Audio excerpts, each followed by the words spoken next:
Welcome back to Dark Nexus. Tonight, it's Act 2, Chapter 84.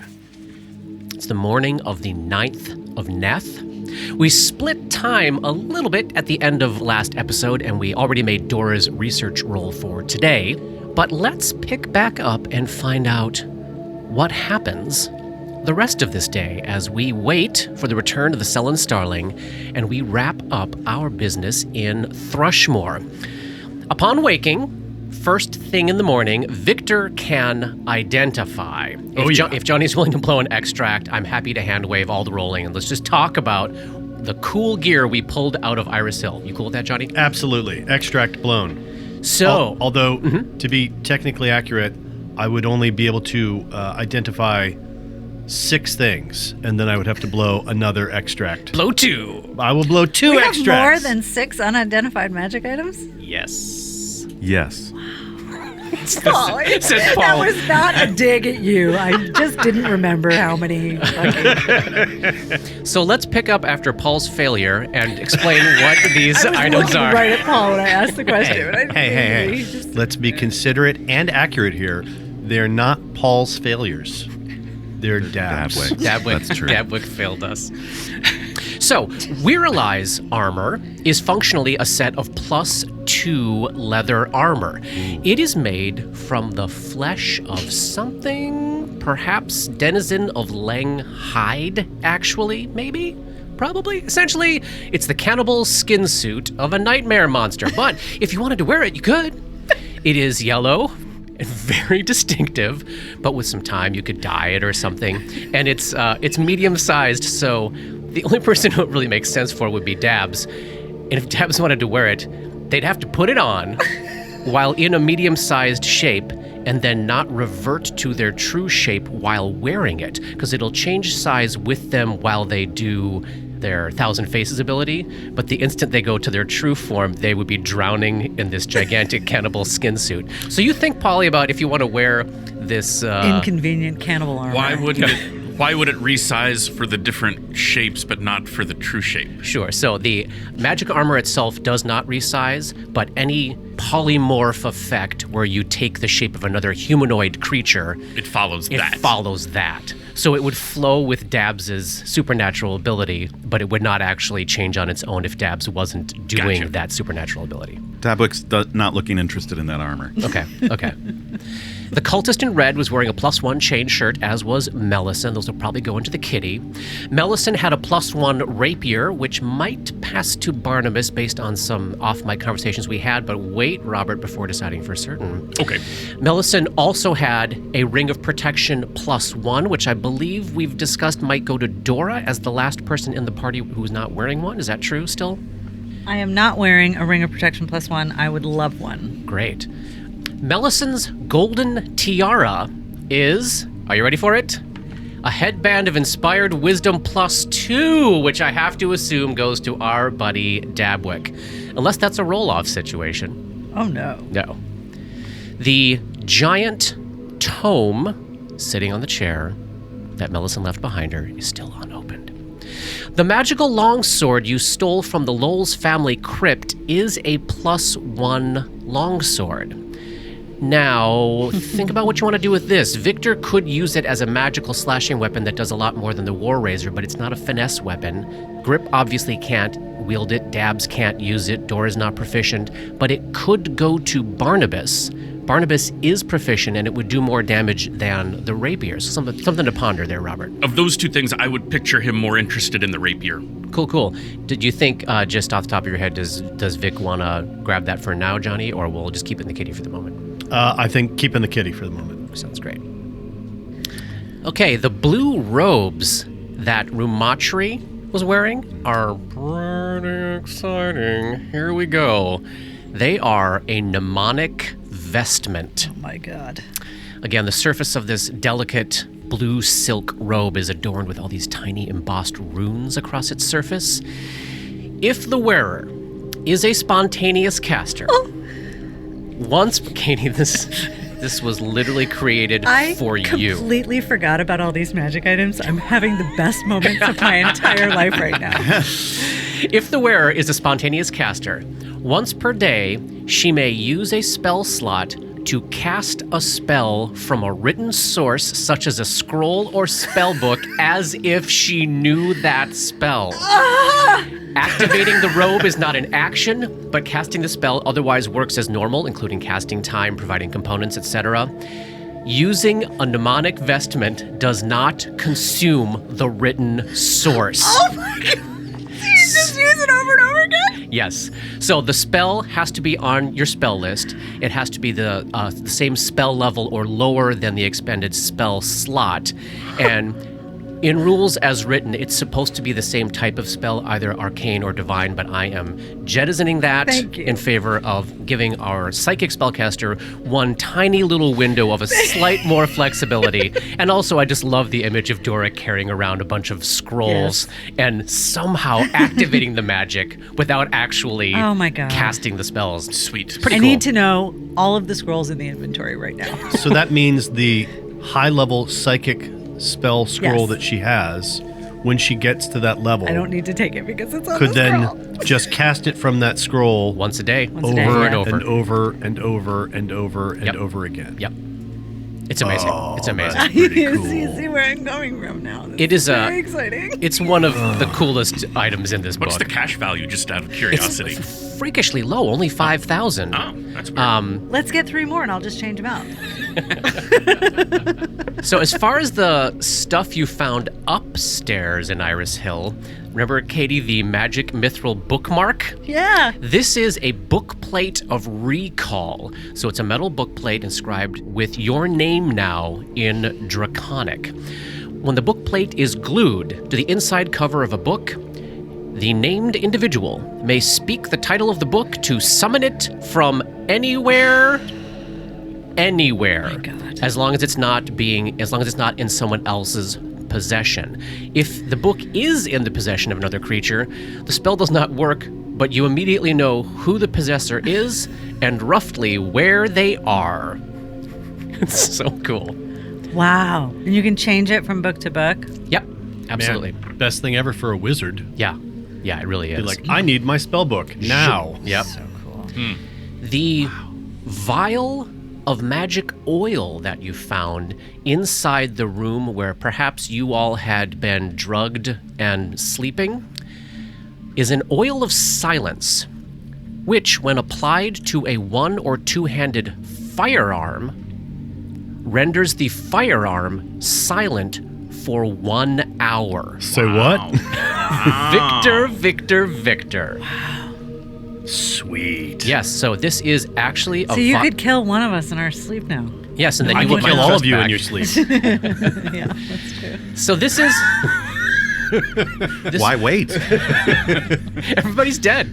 Bang. Thanks for bang, joining us. Bang. Only This has been the Dark Nexus The podcast. story of Victor. Worth noting, though, Johnny, that this is an actual magic item created to be used with firearms. And Yes. as we know, firearms... Victor would absolutely be clocking that, and Yep. he would be going, wait, does that mean that this was something that was created by Dr. Gulliver Vaticus, or is this something that was created by someone else because other people have recognized firearms? Yes. You were noticing that the people that seem to be in relationship with the cluster of you, like Mellison specifically, saw your pistol, knew exactly what it was, the alchemical torch, but that a lot of the cultists who seemed to be perhaps hired hands brought in later did not recognize it. But it does seem like inside the cluster in Iris Hill, everybody seemed to know what this was and what was going on with it. But like the hit squad lady did recognize it. Yes.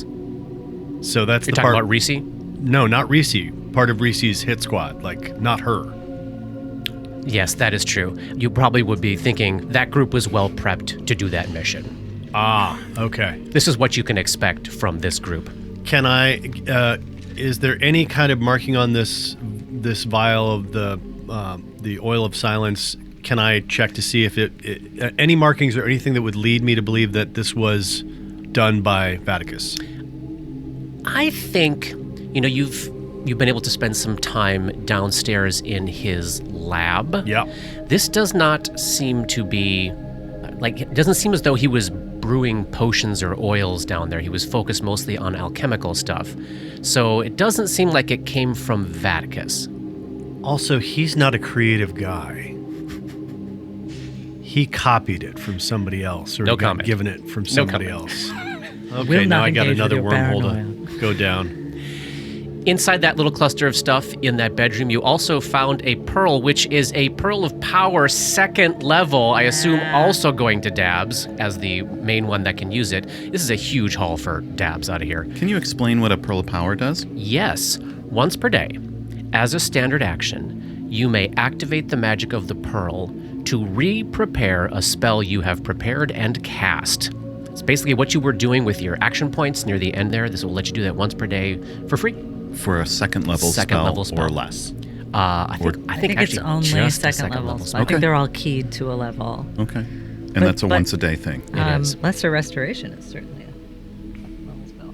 Yes, it is. The spell must be of the particular level. Okay. Yep. Great. Yeah. There was also the Stone of Alarm. Did we decide who wanted to take that? Was that something that Vic?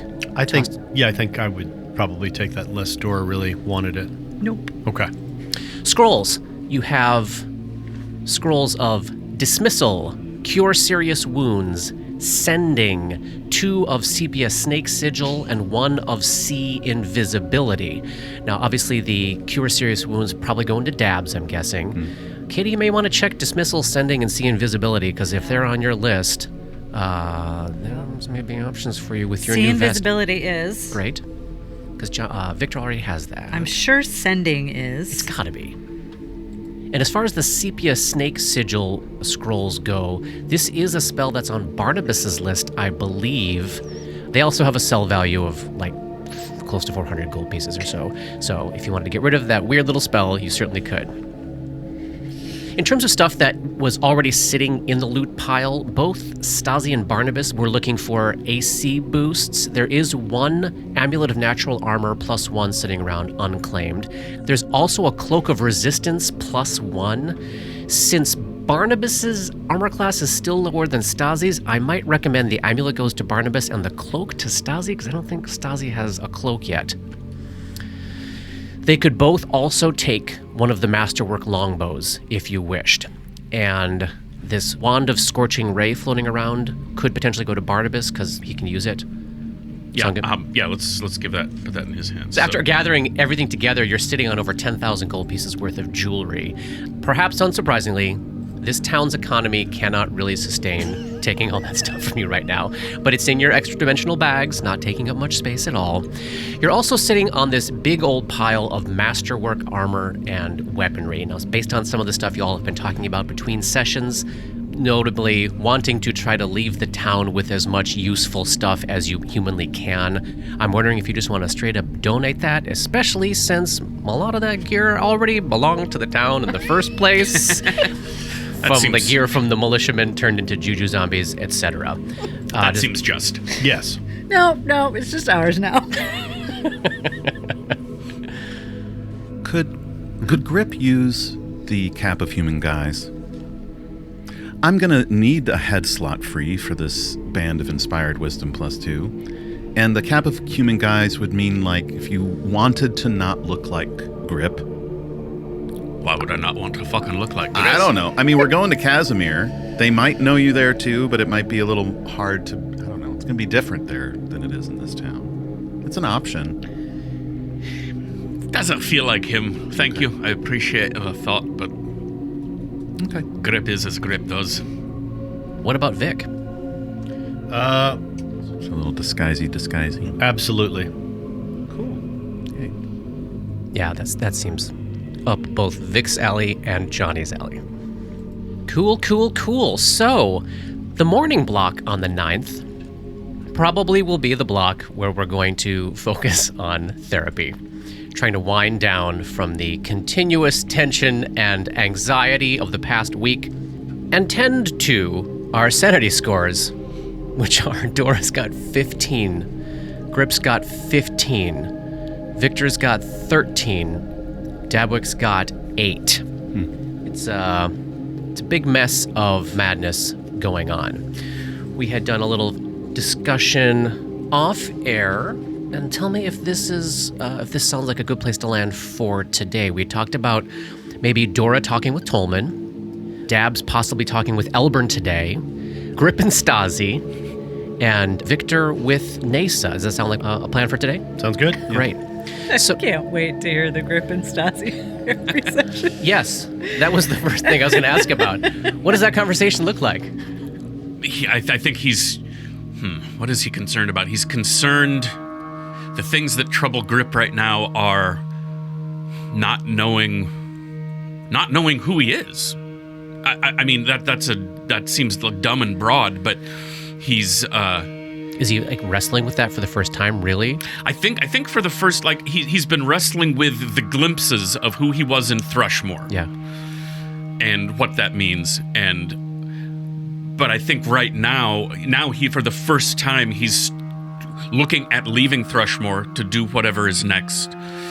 He is starting to have questions of, well, what the fuck was I before Lols did this to me? Mm-hmm. Yeah, so I think that... So I think Stasi's approach to that would be to try to probe him to explain why it matters to him who he was before. Because in her worldview, it doesn't matter who you were before. Oh, the only thing that matters is who you are right now, because that's where we live. So she's obviously a woman of few words, but she would try to get him to really articulate what about that holds him back. I feel like there are long stretches of this session where it's just the two of them staring at each other. Yeah, for sure. And Stasi infinitely happy to provide that if that's what it needs, if that's what needs to happen. And I think Grip doesn't have an answer Yeah. to that question of why does it matter. But he certainly doesn't agree with the take that it doesn't. Right. What about Dabs talking to Elburn? Now, these two haven't ever spoken together on air, but Elburn's a busybody, and Dabs spent the first half of Act 2 on the ship, presumably around this busybody. Do you think they got to know each other a little bit, or is this actually like a first real conversation between the two of them? My gut tells me that Dabwick's version of therapy is kind of like a dump, like it's just kind of unload what they saw and what they experienced. Oh my gosh! Yeah, so if Elburn's just accepting and not, And absolutely excited to hear everything you have to report. Then you turned into what? yes, Then he was grasped by what? And then you summoned what now? That's amazing, Dabwick. and when I get to telling him about how I decided to eat the hot pepper and sneeze flame to keep the flying priestess from attacking me. Oh my God. It may sound like a complete fantasy, but No. Looking into your creepy little eyes. I believe every single word you're saying. I see you, my young friend. and that validation helps Dabwick recenter and feel like, yes, I understand what happened. I have clarity on that now, Yeah. and that helps them feel a little more stabilized. And I think Dabs gets a little bit of some of the stuff we keep doing, which is like, oh my gosh, Dabs, amazing, Dabs. Which, these three, they've all in their own way expressed their gratitude and their appreciation for your skills and abilities. But, they're not exactly like a rousing, What are you glee saying? club. These characters, I'm not saying the people, I'm not saying the players, but Elburn would just be, oh my goodness, however did you learn to do it? Why did you think to summon that thing at that time? That was amazing, Dabwick. Right. Can you imagine if he'd been there? He's a bard. He's like, Jesus, go God." team! Yeah. He's an actual hype man. He's Yes. like, So Yes, inspired. totally. Dora and Tolman. Yeah, we're picking up after a long history of therapy together. Absolutely. And I think the thing that Tolman might bring into this conversation is I haven't known what would be the proper moment for this, so forgive me if it's too soon, but I want to ask about the final disposition of Ray's body. We're still holding on to it. And I want to know what do you think the next step is with him? It's just a body. It's a health hazard at this point. It should be properly disposed of. Would you recommend burning or burial? Burning. Don't forget Ray's ghost. I mean, wouldn't there be something about burying That's what she's... connecting it to the whaling house in I any don't way? know that Dora thinks that it has anything to do with his body. In terms of therapy, Yes. the point being, Yes. Dora has no connection to that body. Yes. So whatever he's trying to get at through that, that's her answer. Yes. What do you have a connection to, Dora? Memory. That is how people stay with us. That is how our relationship continues to change. The memory of who they were continues to inform us and help us evolve. I miss him terribly, but I must say, if that is who he will remain, the way he is in my memory, that is of great comfort to me.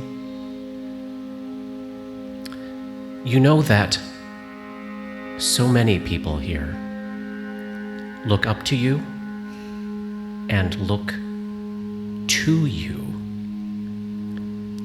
Has it occurred to you that not everybody has this same relationship with the passing of Ray, and that a simple act of ritual, a simple process, as a shared experience, might be cathartic for others? You think that he should be buried? I think it important that those around you know that your way of processing this does not exclude their experience and their needs.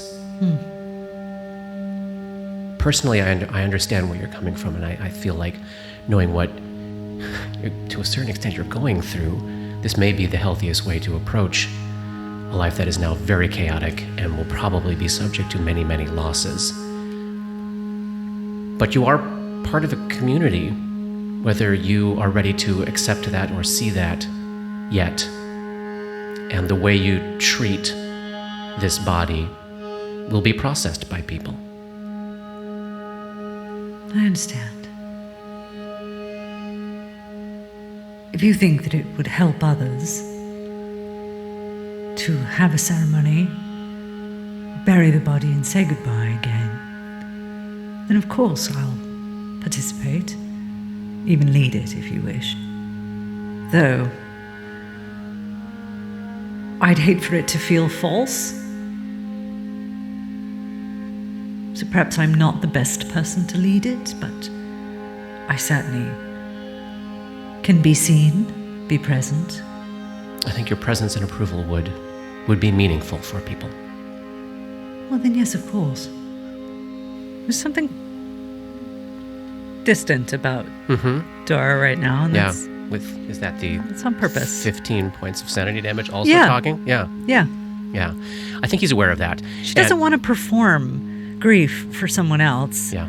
Though she understands the idea of needing it. Like, when she thinks of Ray now, she's like, I'd love to be able to put his spirit at rest. It doesn't have anything to do with the body. Yeah. You know, it doesn't have anything to do with other people. She's thinking about, I don't want him changing in that other form and becoming this monster and hurting these other people. Like, that's where her head is at. Yeah.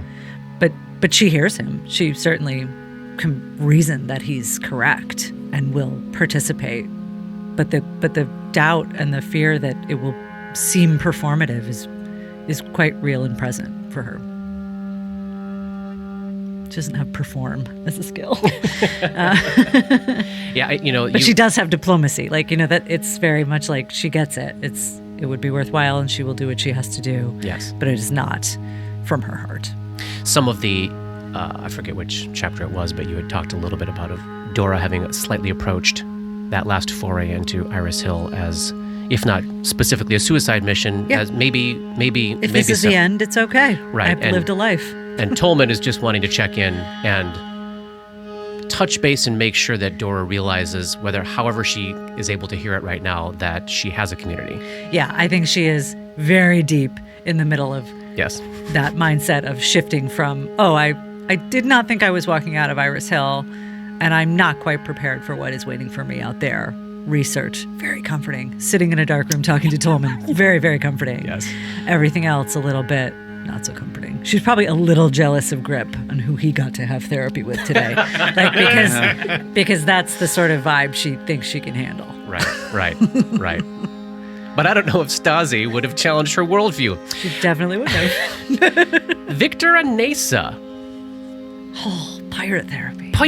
Oh, no. Now I'm calling you Vic. Oh, Vic.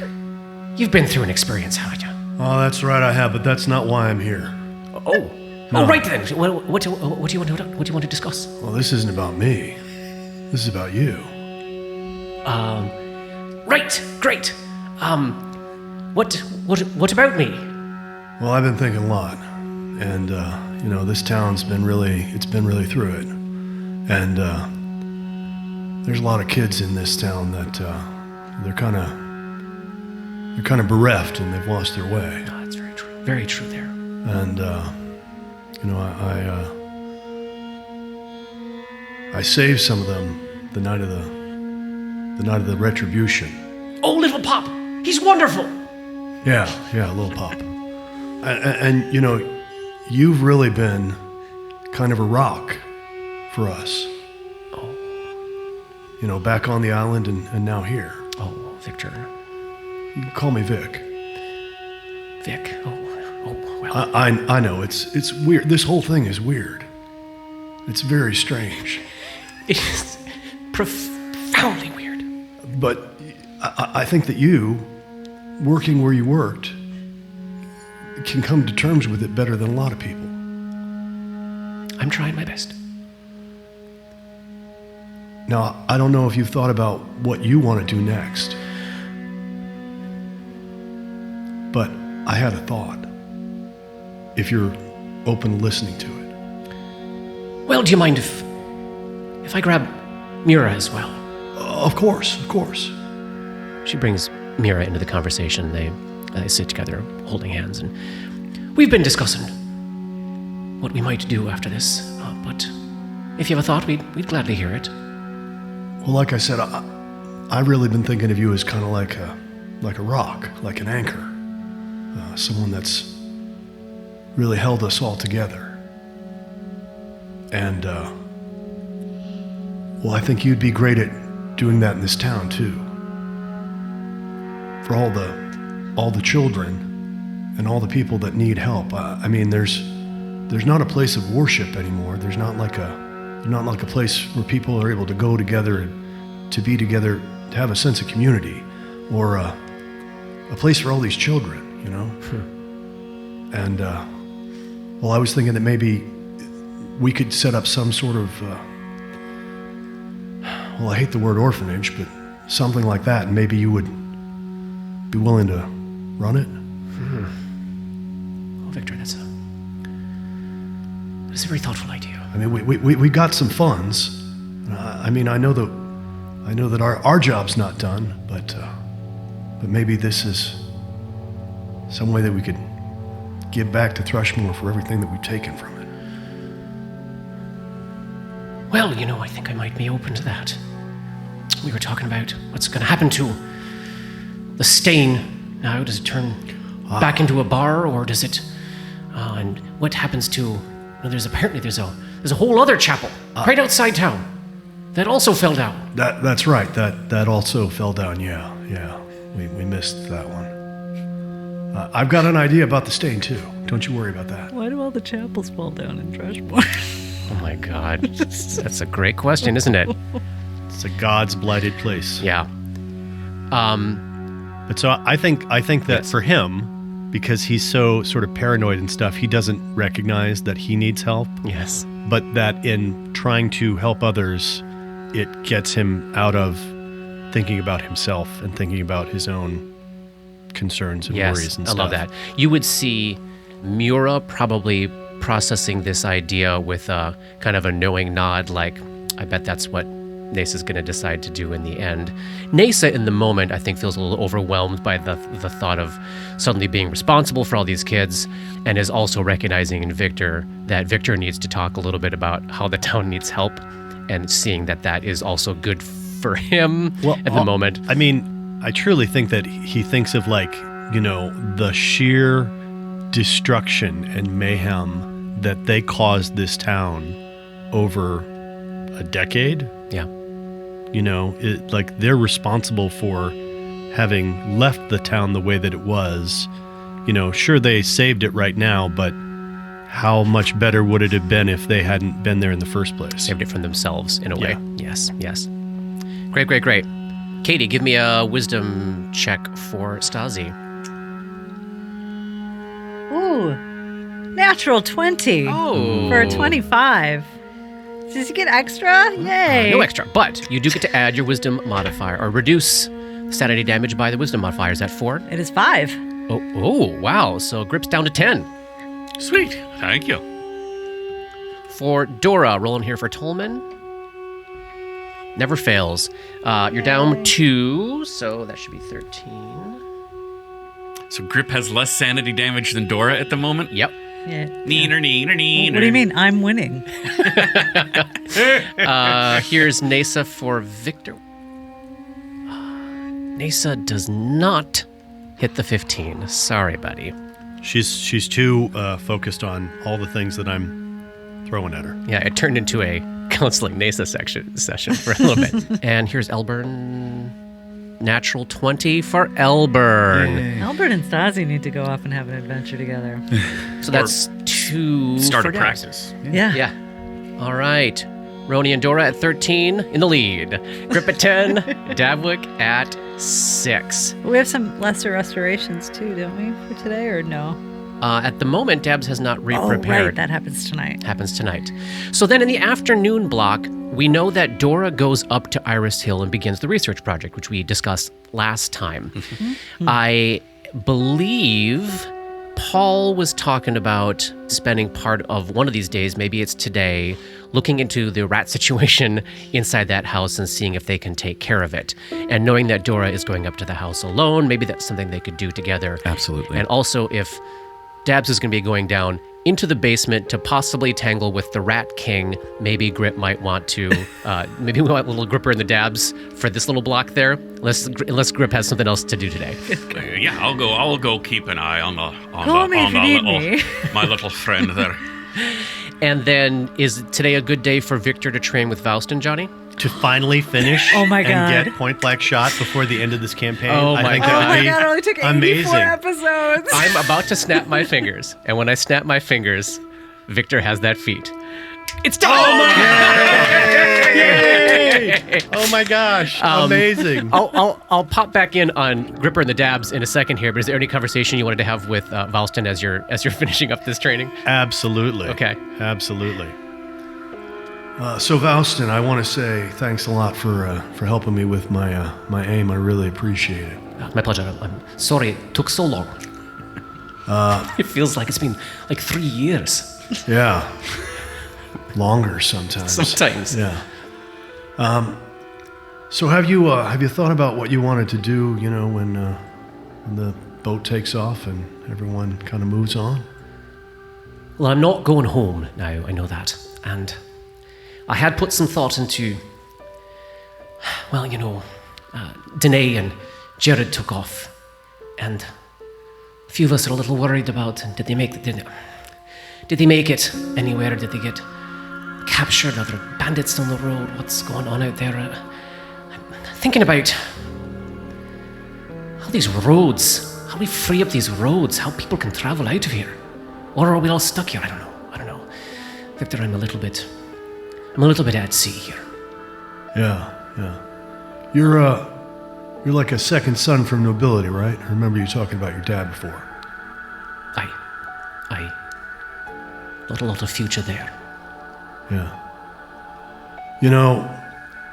It seems to me, for an enterprising guy, who's really kind of interested in making a name for himself, there's a lot of opportunity here in Thrushmore.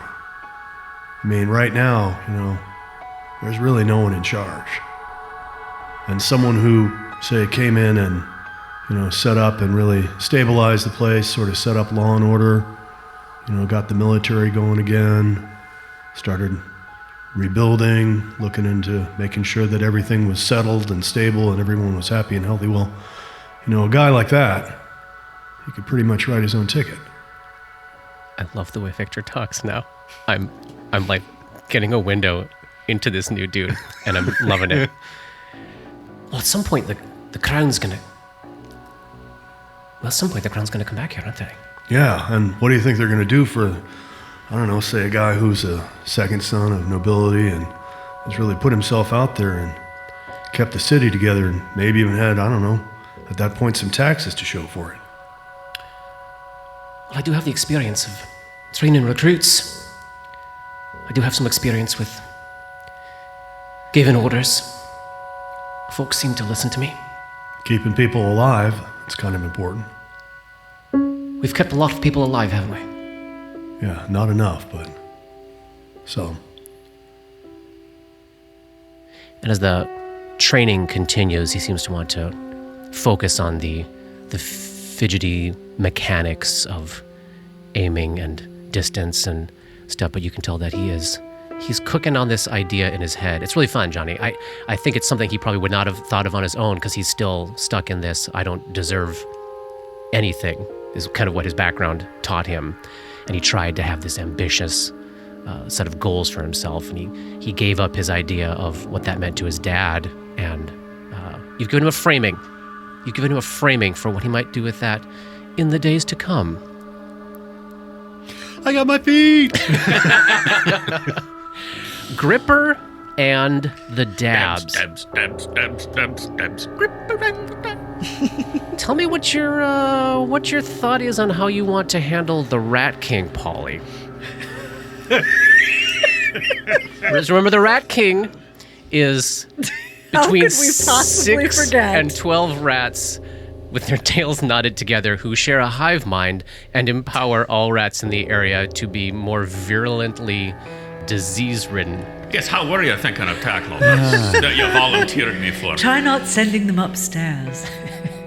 So I think Dabwick would actually start on the second floor where we heard the rats scuttling around that toilet area or the fountain area on the second floor, and use their profession ratter skills to locate the source of where they're coming from, and thinking that's going to help them sort of triangulate how to flush the Rat King out. Okay.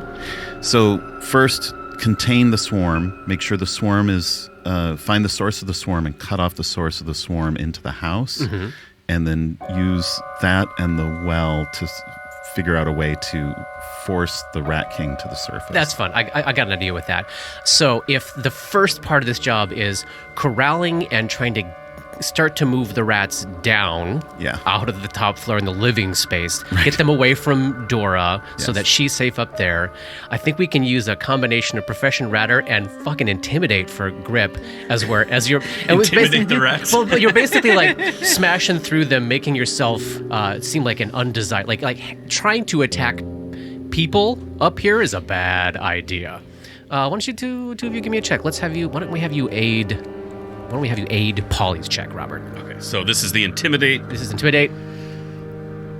That's a fuck me natural one. Oh no, you don't know how to intimidate rats. That'll be a second round. I have to teach him how to work with rats. Is a 1 an automatic failure? It is not. It is not. So that comes to a 12. Oh, great. Okay, so All we're right. still okay. aided. So successful. Successful. So even the worst intimidation.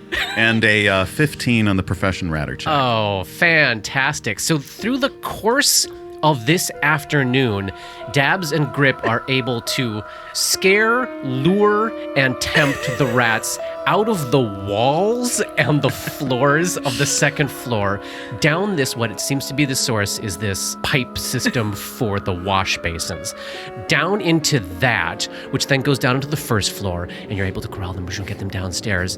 And basically there's a mass exodus of rats down into the well in the basement.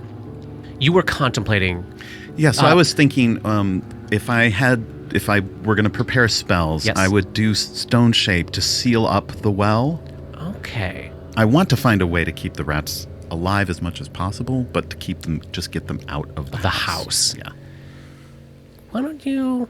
You have not been in the well yet. You Right. sort of looked from the top. You followed the tracks of rats and Rat King, so you know that they're coming out of the well. Do you want to take a... Gripper and the Dabs in a fucking well seems to be the part of the story of this book. Do you want that to... old chestnut again. Yes. You want to take a little dip in there and see what you're looking at down in that well? With a little Sure. perception-y I check? can perception in dark vision as a Gripply. Are we both getting in, or is that just him? Do you want to get in? What did I come here? Not to get in the well? Yeah, give me a perception check too. Another natural one. No, it was a 3, so a 10. 26. There we go. And let me take you to the map of the basement of Iris Hill. So, Dabs and Grip dive down into the well. And Dabs, with a 26, first notices, there's... Dabs is used to looking for shiny things because lots of rodents and pests are attracted to them. There is indeed, at the bottom of the well, a very fancy diamond ring that got dropped down there at some point in the building's history. 1,000 gold piece diamond ring Dang! in the well. Also, the second of 3 things you notice is like right below the water line, there is an offshoot tunnel out of this well that is kind of large. Clogged with rats. Well, so a lot of the rats that you shuffled down here definitely headed that way. And scoping it out, it looks like it probably leads a short distance into a larger section of caves that may be above the water line. This is probably the area where the Rat King nests, and you wouldn't have to necessarily seal off the whole top of the well.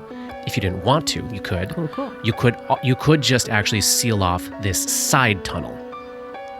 You also do notice the bottom of the well is fed by an underground tunnel, and with the 26, you do see a faint yellow light emanating from that passageway. Gripper and the Dabs holding their breath and doing a little investigating. Yes. Got to. And they were never heard from again. Well, A tunnel appeared on the map. Okay, you all in this tunnel, and you see the light up ahead. Yeah. It's very not far. It's like, 20 feet ahead of you. You can tell that there is a side branch of this underground river tunnel that heads to the left. And the geography of this space is such that this is heading actually away from where the Star Stellar room is below you. So it's not like this spills somehow into a room you've been into. It actually spills into an area you have not been. Can I make a dungeoneering check Yeah. to see like what structure might be above that Yes, area? You may. Ooh, 12? I have no action points. I think this is DC 10. Okay. Maybe the stable. Not without our friend. probably not. That's probably those scouts did not like what the thought of that. You want to just peek around the corner? Want to just peek? Dabwick, knowing that we don't have much time left before we run out of air, will try to stealthily peek around the corner. Great. Give me a stealth check. Great, she says lightly, as if nothing will go wrong. 29. I love it. Dabs pokes their head around the corner. You got vision on this next chunk? Yeah. Okay. Oh, there's something horrible. Always. Something's going on. Something horrible. This is fun. What the hell?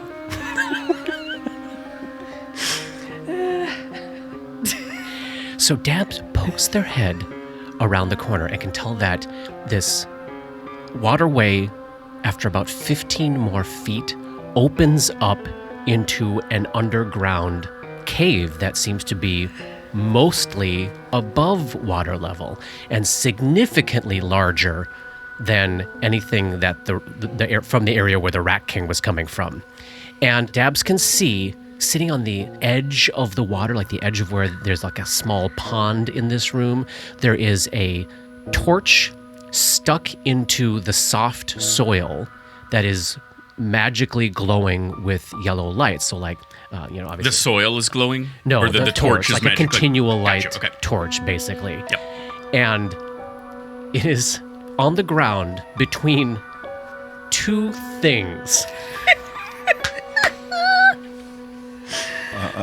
What are the things? Oh, Are they two different things or two of the same thing? Are they Two of the same things. are they living monstrous things, They or are they pretty are. I'm decorative things? expecting a Dr. Seuss-esque monster in this room. I don't know why. Dabbs sees, standing in this cave, next to this glowing yellow light, two creatures.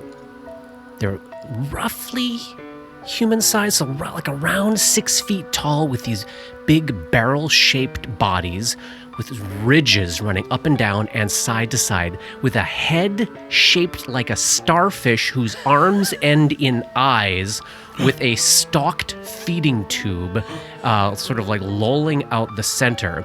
There are 5 wings on this thing jutting out from its barrel-shaped body, and the wings, like the tips of the wings, end in strangely human-like fingers. And the bottom of them is just simply a hideous mass of tentacles. Why do you need 5 wings? I know. This is a great piece of art. Check this out. Zoom. Oh God. Well, that's horrifying. Now, the thing that Dabbs notices immediately is they don't respond to your presence at all.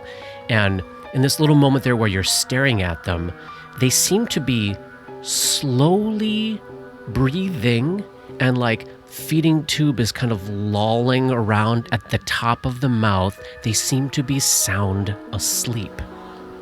God, if you only had Fireball. 2 of these things in there sound asleep. What do y'all Trying do? to tempt them so badly. They're asleep. What could We possibly could go get out of on? here, right? We're not taking We that can't fight. solo. No. Did you Okay. see the picture? No, we're not going Right, to we're not by doing that. ourselves. That's ridiculous. Yeah, are they large? Are they medium They're sized? 6 feet. so About they're 6 medium. feet tall, medium-sized. But that looks like a 10-foot wingspan. I mean, that's... Yeah, it's a big span. That looks like a minimum of 6 attacks Do per they have round. hands? Yes, right. And it does look like these disgusting fingers on the end of each of its 5 wings could be used like a human hand to manipulate spells. items, cast spells. Exactly. Exactly. Do they have to make any kind of sanity check when they see these things? I'm sure there's a moment of terror when Dabbs realizes, oh shit, there's stuff. Oh, wait, they actually seem surprisingly peaceful and sleepy. I think the circumstances at this moment are not stressful enough that I'm going to roll sanity on this, although obviously this is some weird shit. It's like walking into a room and seeing all the alien eggs. Yes. And then just back slowly out. bad. Blub, blub, blub, blub. Ugh. Yeah. Well, let's go. Let's go. Blub, blub, blub, blub, blub. So, head back out. Catch back up with Dora as she's finishing her research Anything for today. interesting? I think we're done with side quests. Time to leave Thrushmore. And Dora and Grip probably go back to catch back up with Victor, and this would be the time when Dabbs would go to meditate. Great. Do we want to do the psychic reading in that time? In the hour when Dabbs is Yeah. meditating, that's perfect. Let's do that then. Question about spell preparation for the team Yeah. from Dabwake. We're still looking for me to prepare some Lester Restoration for sanity points. Yes, and I don't know what we're going to do tomorrow, but you can prepare higher level slots with lower level spells too. You But that's normally only do. if you. We're not going to do anything tomorrow, like deal with Daria or whatever you saw in the basement. Still waiting to hear about. So we have yet to discuss potential combats that we Yeah. know of. I assume at some point we're going to try to do something about Daria. Maybe not. We also have The thing in the the ghost at the basement, basement of the fort. And then now you have this chamber with the... I'm sure I've asked you this before, but I don't remember the answer. Is Purge Spirit something I think I can use on Daria, or is she not eligible for that? She is corporeal. She is. Yeah. So just mind thrusts, or no? She's undead, so you'd have to You'd use have to use the amplification. Dead. Yeah. So Oh, and then- hang on. You know what? The things that you saw sleeping there, Polly, Yeah, you can make a check on that because you yeah, got to engineering. please do, Oh. because sure. that's helpful to know, too. 20 total. These things are only known as elder things or the old ones. These are alien creatures interested in creating lasting works of art, architecture, and even life. They are believed to travel from world to world through the vast void of space. According to some myths and legends, maybe they even were the progenitors of the beginnings of life on a distant planet in a galaxy far, far away called Earth. That's certainly part of one piece of the Lovecraftian mythos. They have very human-like drives despite having alien minds. They're curious about the nature of things. Oh, and they have a boundless capacity for war and egotism. They view the creation of new life as an art. They're said to be the source of entire ecosystems. You know that they're immune to cold, they resist fire, they cannot be flanked because of all the eyes. And they have the limited star flight ability. So they can launch themselves into outer space and use its wings, and its wings allow it to use its fly speed in that environment despite the lack of air. However, unlike some other things that travel through space, they don't have the ability to access supernatural speed. So they have the ability to set themselves into a state of profound hibernation. So they can do the math on reaching a distant planet, launch themselves into space, and say, wake up in 17,000 years, 20 minutes, and 2 seconds. And that, based on what Dabbs knows, you're actually seeing elder things in a state of hibernation. So not just merely like snoozing for the afternoon, but they are very, very slowly coming out of a state of hibernation. And in this state, they are helpless. Wow. So these are sentient beings. Oh my God. Sentient, living beings with society, culture, lives, Children, college educations. yes, hopes and dreams for themselves and their children. But they are in a state where they are effectively, at this moment, helpless. Oof. Nice. Is there any way to have a sense of... So you said they were in the process of coming out of the hibernation. That state, Dabbs knows, takes days. So waiting till tomorrow, like we're not at risk of coming No, back and you're finding fine. You'll them be fine. awake. They're Okay. sleep. They are not about to initiate combat. Okay. If someone was able to say read their minds, would we have any sense of what they were thinking if they were warlike or anything like that? And would it wake them up? As far as Dabbs knows, this is not like sleep. Like you can probably go up and shake them. The Cut process. their heads off. Yes, the process to wake up takes X days, during which time they're like So- loosely aware of okay. their environment but Then can't do anything. I have detect thoughts. You can do that. Can thoughts be detected on something in this hibernative state? Yeah, I think so. Do we want to question them, Vic? Johnny, chew on that. Let's handle meditation, and we'll circle back to that. All right, so I've got a meditation story for us, everyone. Yay! Okay. It's nice to think of returning back to Casimir, right? Returning back to their city. So as Dabwick prepares for the evening, they allow themselves to daydream of sailing into port, the Imperial shipyards under the grim guard of the Harbor Watch, and what a relief it will be to step down on those docks. Casimir. Walking her streets again in their mind's eye, Dabwick indulges in the rich froth of names and faces that flow from their memory and slips into a familiar understanding, into a vision of their very first days in the city. A story that identifies so much of them it runs like a current through everything they do.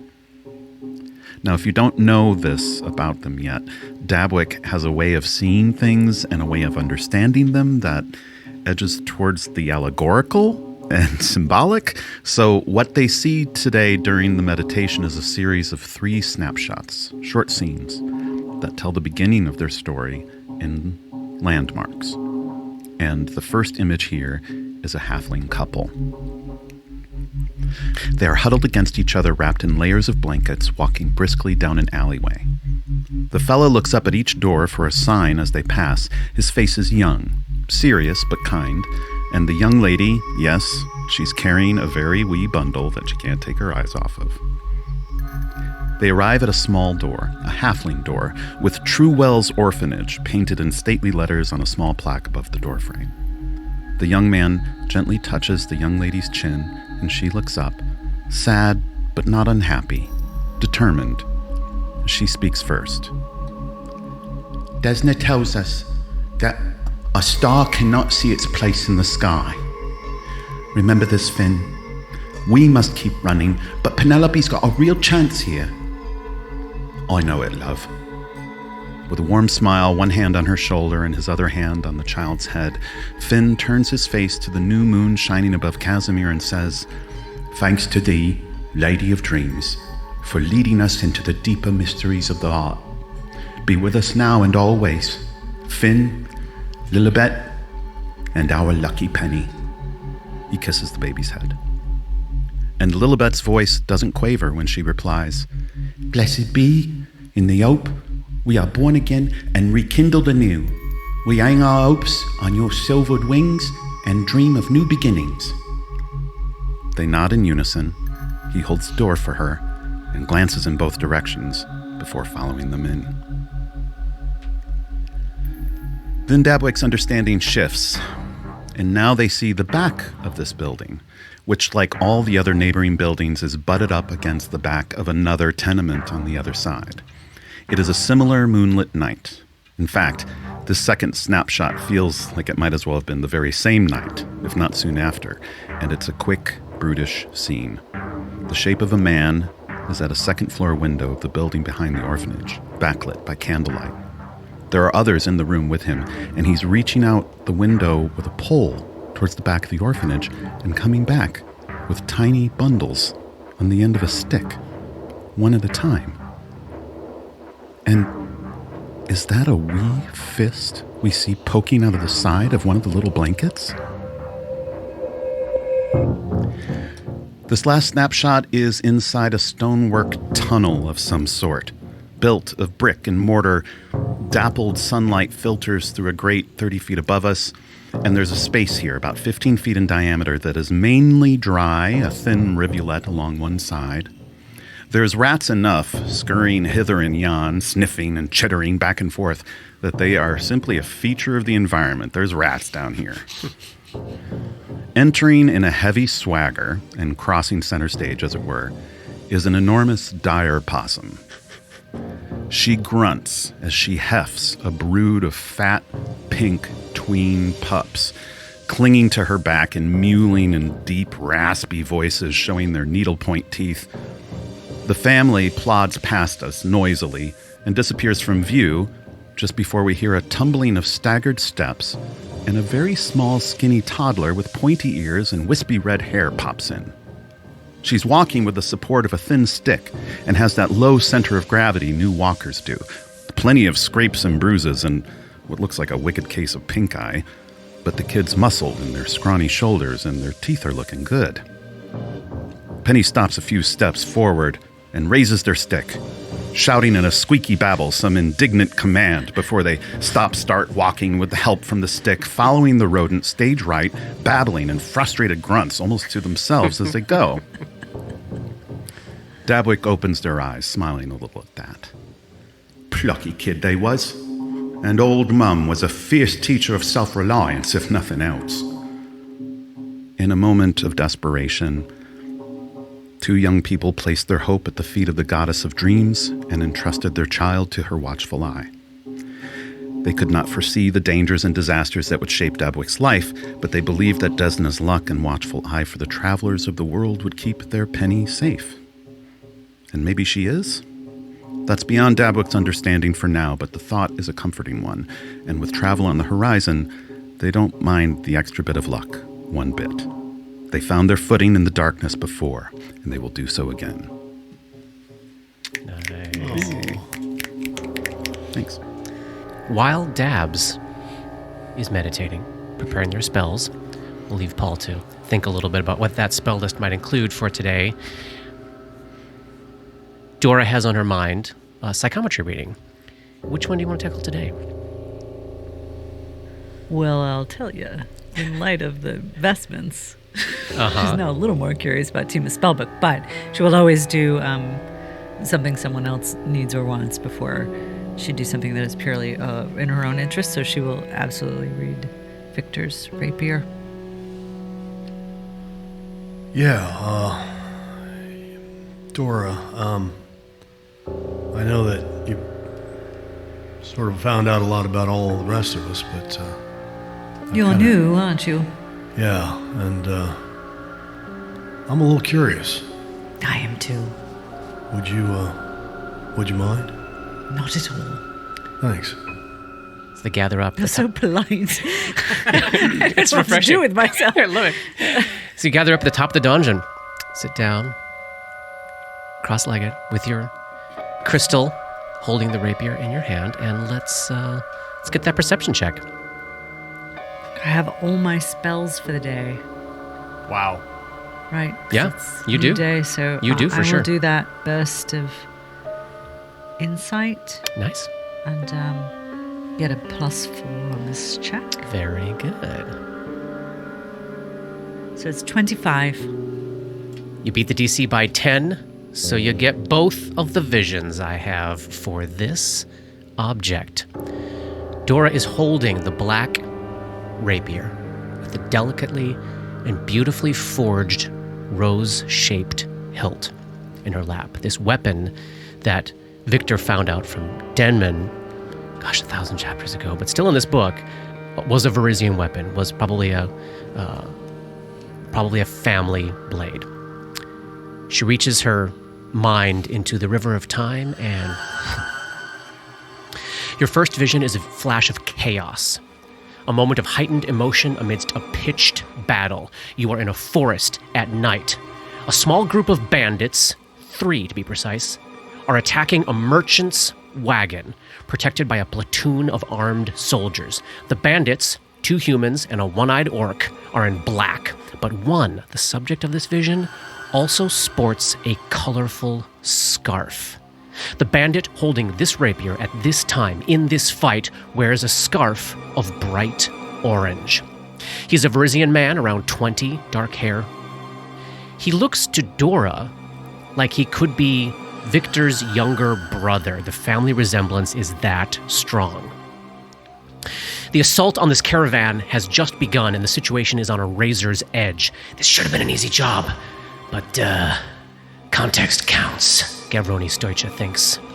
It's something he says a lot. So often he'll pass the saying on to his nephew Victor, who will pass it along to his only friend in the world.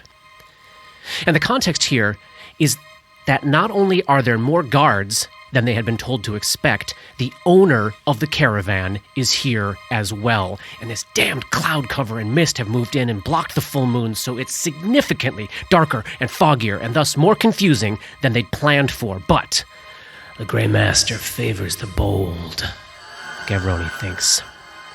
And in the darkness and mist and confusion, the man who will come to be known as the Serpent of the Lost Coast, and the Triad, After dropping 3 guards, comes face to face with the owner of the caravan. He can tell by the shape. And out of the corner of his eye, he sees Nicholas. He sees Mej, having just finished their own battles, hustling to join him. So he levels his new blade with the rose-shaped hilt, the one he got made just for situations like this, and he thrusts. The tip of the blade finds its way through the mists, slides into his opponent's chest. Nicholas and Mej close from the rear. Blades glint in the moonlight. Stab, stab, stab, stab, stab. It works.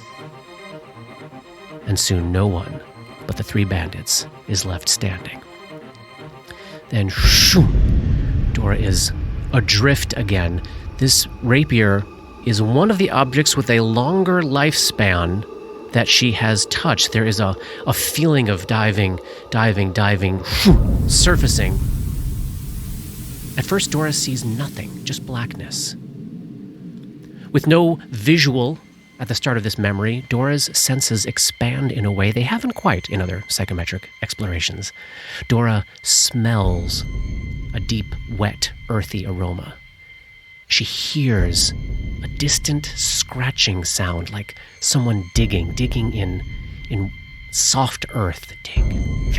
Dig. Finally, a thump, a dull thump like a shovel striking old hollow wood. After some more digging and the muffled sounds of exertion, you feel your perspective lift and move. Again, everything is still black, so you're not basing this off of visual, but something stirs the back of Dora's inner ear, and she feels like she's floating and being turned about. Then there's a pounding. A pry bar is being hammered between wooden planks, then a creak, and finally, light spills into the vision. This rapier is resting in a wooden box that's just been dug out of some moist, earthy soil.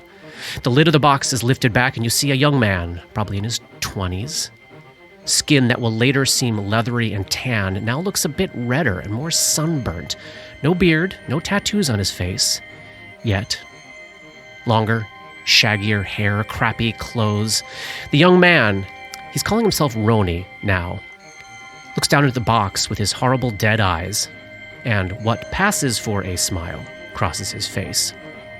There's no precious metal in his mouth yet, and the iron teeth are a little less rusty than they one day will be. He reaches in and pulls out a length of silk that the rapier had been resting on. It's orange, long and thin, like a scarf perhaps, and on each end of the long piece of fabric there's an embroidered black equilateral triangle. The young man wraps the scarf around his neck. And then he just sits for a moment. Amazingly, the scarf still smells like his uncle. Looks like a tear actually slips from Roni's left eye, but as soon as you see it, it's gone. And he unwinds the scarf from his neck, lights it on fire, and watches it burn. He'll make one of his own when it's time. When that ritual is done, he turns back to look at the rapier. He picks it up. It is breathtaking. Rose-shaped hilt, razor-sharp blade, razor-sharp still. The young man takes the hilt in both hands. He closes his eyes and concentrates. The rapier pulses, almost like a heartbeat. And then a thin trickle of blood starts flowing from the tip of the blade. Roni smiles, the cold, dead smile of a serial killer. He whispers, "Hello, Heartsbane." And the image fades. And that's the end of chapter 84. We'll finish this day next time.